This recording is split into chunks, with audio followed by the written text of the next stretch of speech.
ॐ कूजन्तं राम रामेति मधुरं मधुराक्षरम् आरुह्य कविताशाखां वन्दे वाल्मीकिकोकिलम्। वाल्मीकिर्मुनिसिंहस्य कवितावनचारणम् वाल्मीकिर्मुनिसिंहस्य कवितावनचारिणः शृण्वन् रामकथानादं को न याति परां गतिम्। यः पिबन् सततं रामचरितामृतसागरम् अतृप्तस्तं मुनिं वन्दे प्राचेतसमकल्मषम्। गोष्पदीकृतवारीशं मसकीकृतराक्षसं रामायण महामाला रत्नं वन्दे नीलात्मजम्।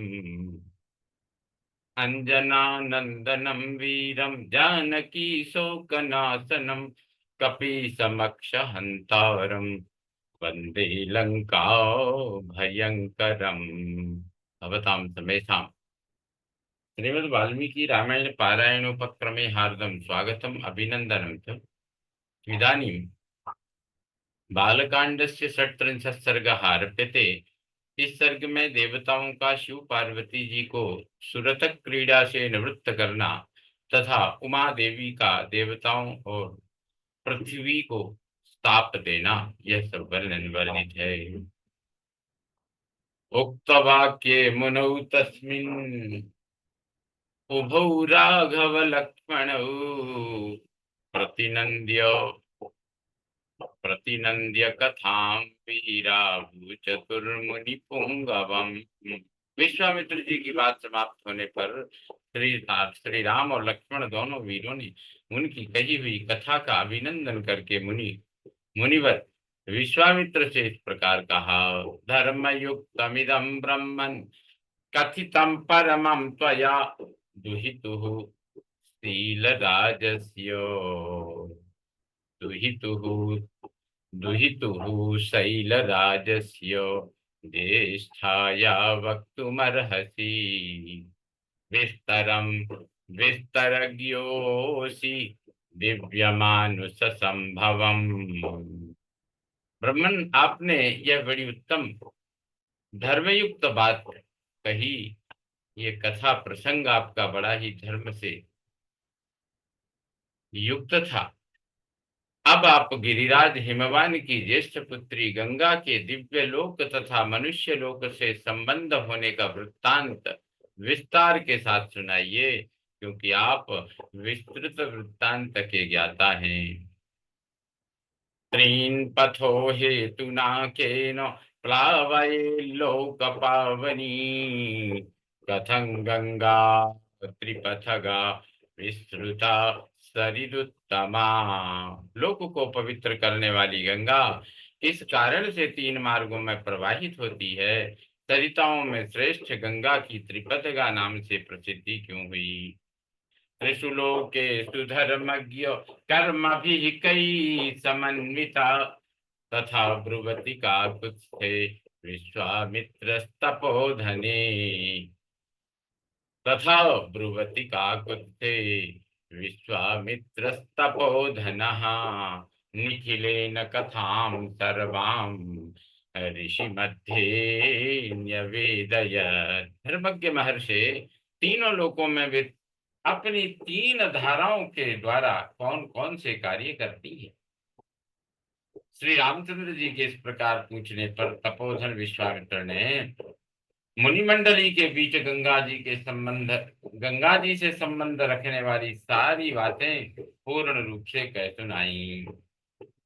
पुरा राम कृतोद्वाह शितिकंठो महातपः दृष्ट्वा च भगवान देवी मैथुनायोपचक्रमे। श्री राम पूर्व काल में महातपस्वी भगवान नीलकंठ ने उमा देवी के साथ विवाह करके उनको नववधु के रूप में अपने निकट आई देख उनके साथ रति क्रीड़ा आरंभ की। तस्य संक्रीडमानस्य महादेवस्य धीमतः चितिकंठस्य देवस्य दिव्यम वर्ष सतंगतम। परम बुद्धिमान महान देवता भगवान नीलकंठ के उमा देवी के साथ क्रीड़ा विहार करते 100 दिव्य वर्ष बीत गए। न चापि तनयो राम तस्यामासीत् परन्तप।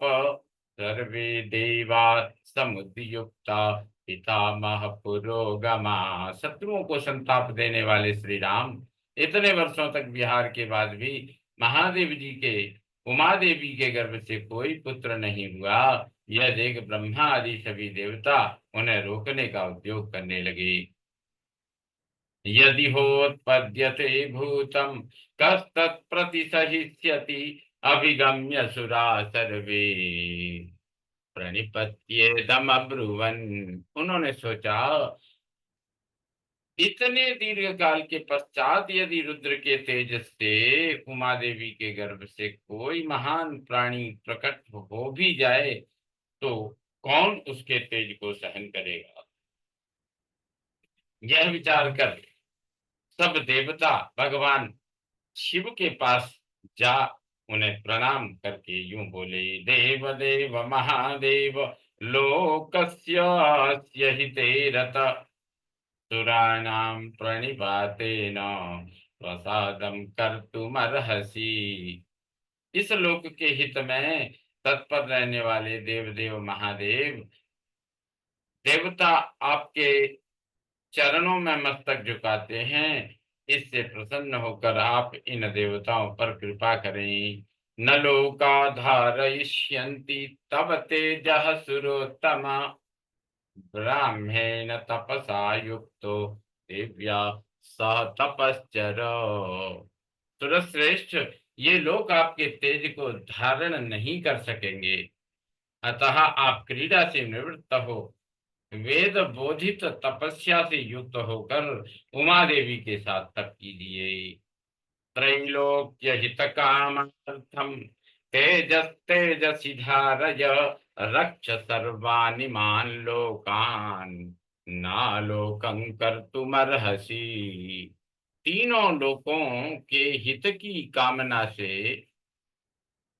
अपने तेज को तेजस स्वरूप अपने आप में ही धारण कीजिए। इन सब लोकों की रक्षा कीजिए, लोकों का विनाश न कर डालिए। देवता नाम वचः श्रुत्वा सर्वलोक महेश्वर बाढ़मित्यब्रवीत् सर्वान् पुनश्चेदमुवाच। देवताओं की यह बात सुनकर सर्वलोक महेश्वर शिव ने बहुत अच्छा कहकर उनका अनुरोध स्वीकार कर लिया। फिर उनसे इस प्रकार कहा, धारयिष्याम्यहं तेजसैव सहो मया। त्रिदशा पृथिवीं चैव निर्वाणमधिगच्छतु। देवताओं, उमा सहित मैं अर्थात हम दोनों अपने तेज से ही तेज को धारण कर सकेंगे या कर लेंगे। पृथ्वी आदि सभी लोकों के निवासी शांति लाभ लाभ करें। यदिदं क्षुभितं स्थानान् मम तेजो ह्यनुत्तमं धारयिष्यति कस्तन्मे ब्रुवन्तु सुरसत्तमा। किंतु सुरश्रेष्ठ गण देवताओं, यदि मेरा यह सर्वोत्तम तेज क्षुब्ध होकर अपने स्थान से स्खलित हो जाए तो उसे कौन धारण करेगा, यह मुझे बताओ। एवमुक्तास्ततो देवा प्रत्युचुर्वृषभध्वजं यत्ते यक्षुभितं यद्य तद्धरा धारयिष्यति। उनके ऐसा कहने पर देवताओं ने वृषभध्वज भगवान शिव से कहा, भगवान, आज आपका जो तेज क्षुब्ध होकर गिरेगा उसे यह पृथ्वी धारण करेगी। एवमुक्त सुरपति प्रमुमोच महाबलः तेजसा पृथिवी चैव। तेजसा पृथ्वी येन व्याप्ता गिरिकानना। देवताओं का यह कथन सुनकर महाबली देवेश्वर शिव ने अपना तेज छोड़ा, जिससे पर्वत और वनों सहित यह सारी पृथ्वी व्याप्त हो गई। ततो देवा पुनरिदम ऊजुश्चापि हुतासनम आविशत्वं महातेजो रौद्रम वायु समन्वितः। तब देवताओं ने अग्निदेव से कहा, अग्नि, तुम वायु के सहयोग से भगवान शिव के इस महान तेज को अपने भीतर रख लो। तदग्निना पुनर्व्याप्तम संजातम श्वेत पर्वतम दिव्यम सरवणम चैव पावकादित्य सन्निभम। अग्नि से व्याप्त होने पर वह तेज श्वेत पर्वत के रूप में परिणत हो गया। साथ ही वहां दिव्य सरकंडों का वन भी प्रकट हुआ, जो अग्नि और सूर्य के समान तेजस्वी प्रतीत होता था। यत्र जातो महातेजा कार्तिकेयोऽग्निसंभव अथो मां च शिवं चैव देवासर्षिगणास्तथा पूजयामासुरत्यर्थं सुप्रीतो मनसस्तदा। उसी वन में अग्नि अग्नि जनित महातेजस्वी कार्तिकेय का प्रादुर्भाव हुआ। तदंतर ऋषियों सहित देवताओं ने अत्यंत प्रसन्न चित्त होकर देवी उमा और भगवान शिव का बड़े भक्ति भाव से पूजन किया। अथ शैलसुतारम त्रिदिशा त्रिदशा निदमब्रवीत् समन्यु रसपत्तर्पान् क्रोध संरक्तलोचना। श्री राम, इसके बाद गिरिराज नंदिनी उमा के नेत्र क्रोध से लाल हो गए। उन्होंने समस्त देवताओं को रोष पूर्वक शाप दे दिया। वे बोली, यस्मान् निवारिता चाहम संगता पुत्र काम्यया अपत्यं स्वेषु दारेषु नोत्पादयितुमर्हथ अद्य प्रभृति युष्माकम् अप्रजा सन्तु पत्नयः। देवताओं, मैंने पुत्र प्राप्ति की इच्छा से पति के साथ समागम किया था, परंतु तुमने मुझे रोक दिया। अतः अब तुम लोग भी अपनी पत्नियों से संतान उत्पन्न करने योग्य नहीं रह जाओगे। आज से तुम्हारी पत्नियां संतान उत्पादन नहीं कर सकेंगी, संतानहीन हो जाएंगी।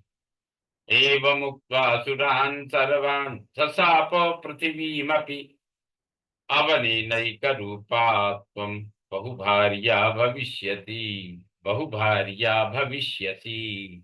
सब देवताओं से ऐसा कहकर उमा देवी ने पृथ्वी को भी शाप दिया, भूमे, तेरा एक रूप नहीं रह जाएगा, तू बहुतों की भार्या होगी। न च पुत्र कृताम प्रीति मत क्रोधो कलुषी कृता प्राप्स्यसि त्वं सुदुर्मेधो मम पुत्र मनिच्छति। खोटी बुद्धि वाली पृथ्वी, तू चाहती थी कि मेरे पुत्र ना हो, अतः मेरे क्रोध से कलुषित होकर तू भी पुत्र जनित सुख या प्रसन्नता का अनुभव न कर सकेगी। तान् सर्वान् पीडितान् दृष्ट्वा सुरान् सुरपतिस्तदा गमनायोपचक्राम दिशं वरुण पालिताम्। उन सब देवताओं को उमा देवी के साप से पीड़ित देख देवेश्वर भगवान शिव ने उस समय पश्चिम दिशा की ओर प्रस्थान कर दिया। तगत्वा तपातिष्ठत् पार्श्वे तस्योत्तरे गिरे हिमवत् प्रभवे श्रृंगे सह देव्या महेश्वरः। वहां से जाकर हिमालय पर्वत के उत्तर भाग में उसी के एक शिखर पर उमा देवी के साथ भगवान महेश्वर तप करने लगे। एष ते विस्तरो राम शैलपुत्र्या निवेदितः गंगाया प्रभवं चैव ननु मे सह लक्ष्मण। लक्ष्मण सहित श्री राम, यह मैंने तुम्हें गिरिराज हिमवान की छोटी पुत्री उमा देवी का विस्तृत वृत्तांत बताया है। अब मुझसे गंगा के प्रादुर्भाव की कथा सुनो। इत्यार्थे श्रीमद् रामायणे वाल्मीकि आदि काव्ये बालकांडे षट्त्रिंशत् सर्गः सम्पूर्णतां याति। ओम पूर्णमदः पूर्णमिदं पूर्णात् पूर्णमुदच्यते पूर्णस्य पूर्णमादाय पूर्णमेवावशिष्यते। ओम शांति शांति शांति। सर्वे भवन्तु सुखिनः सर्वे सन्तु निरामयाः सर्वे भद्राणि पश्यन्तु मा कश्चित् दुःखभाग् भवेत्। ओम शांति शांति शांति। श्रीरामचन्द्रो विजयते तराम।